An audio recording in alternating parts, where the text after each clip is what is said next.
might have been the most pervasive governmental invasion of privacy in American history has not been universally acclaimed such, in part because it did not have a face, a lead victim. Our third story, that has now changed. Meet the face. Former President Clinton.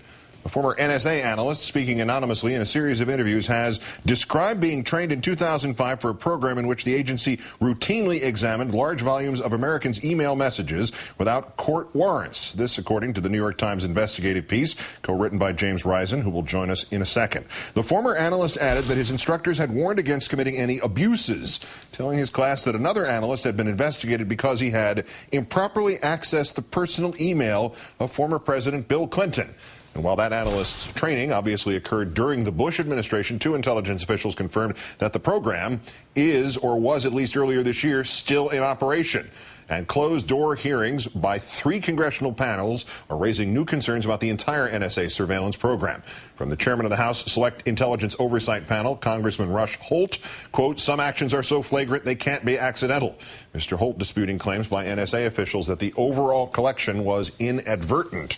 And according to 3 intelligence officials, despite new procedures requiring the NSA to go to FISA court first and TAP second, the agency has still exceeded the legal boundaries of 8 to 10 separate court orders and thus improperly collected the communications of possibly millions of Americans.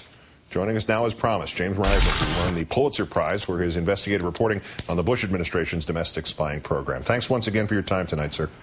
Thanks for having me. The example of abuse that was cited by that instructor, the one that involved the former president, Mr. Clinton, is there any indication if that was a rare exception or stuff like that happened all the time? Any gauge?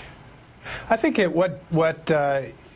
sounded like from the former NSA analyst that we interviewed that it was rare to access the emails of celebrities or famous people, but that it was fairly routine, according to him, for people to access the emails of girlfriends or wives or other people that they might know, and that the caution they were being given by the instructors was, in addition to these examples of famous people like the President Clinton, they were also cautioned, don't look at your girlfriend's emails, don't look at your wife's emails. And so it was interesting. It sounded like, from this analyst's perspective, that something like Clinton email accessing was fairly rare, but that it was more common for analysts to be looking at the emails of people they know. Boy, the mind reels at either possibility. But to what extent has what has been described as overcollection, how do we know how much of that has survived into the Obama administration?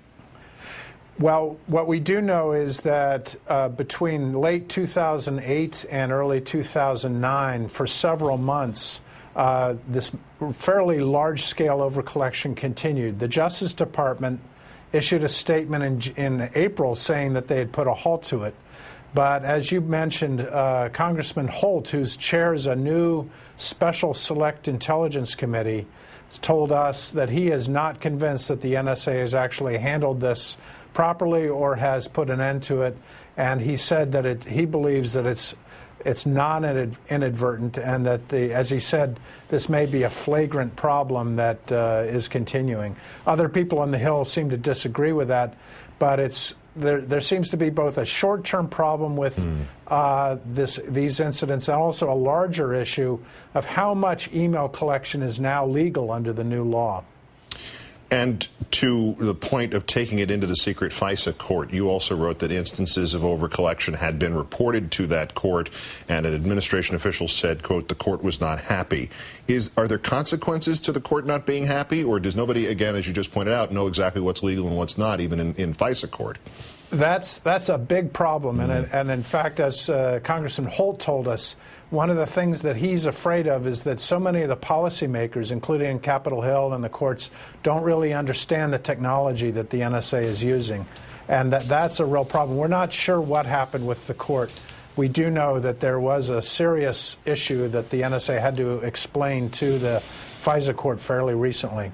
Well, Congressman Holt, as you noted, disputing the notion that it's always accidental, and this might be a parallel example of abuse. It might be related, it might not, but as you know, the former NSA analyst Russell Tice was here a couple of times and told us that he had been directed to monitor these large groups, including one group being journalists, on the premise that they were being culled, they were being taken to the discard pile. In fact, it turned out that the discard pile was also being saved and perhaps analyzed.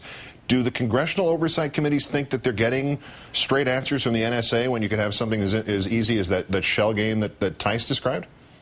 Well, I think there's a division within Congress on this. Senator Feinstein said today that she believes that the NSA is following the law. As you pointed out, Congressman Holt disagrees with that. And so I think there's some division in Congress. It's unclear where the oversight is right now, and how much of this is a carryover between the Bush years and the Obama years. So I think we'll have to continue to follow that. Is it clear where the current administration stands on where they want this defined? Well, I thought there was a very interesting exchange today in Congress between Attorney General Holder and Senator Russ Feingold. Feingold tried to get Attorney General Holder to agree that the Bush warrantless wiretapping program had been illegal. And Attorney General Holder refused now to use that word, illegal, in applying it to the warrantless wiretapping program. And that was very interesting. And as Senator Feingold said, it represented a change from the Obama campaign's position on that. It certainly did. James Risen, the Pulitzer Prize-winning investigative reporter of the New York Times. It's always an education, albeit a scary one. Thank you, sir. Thank you.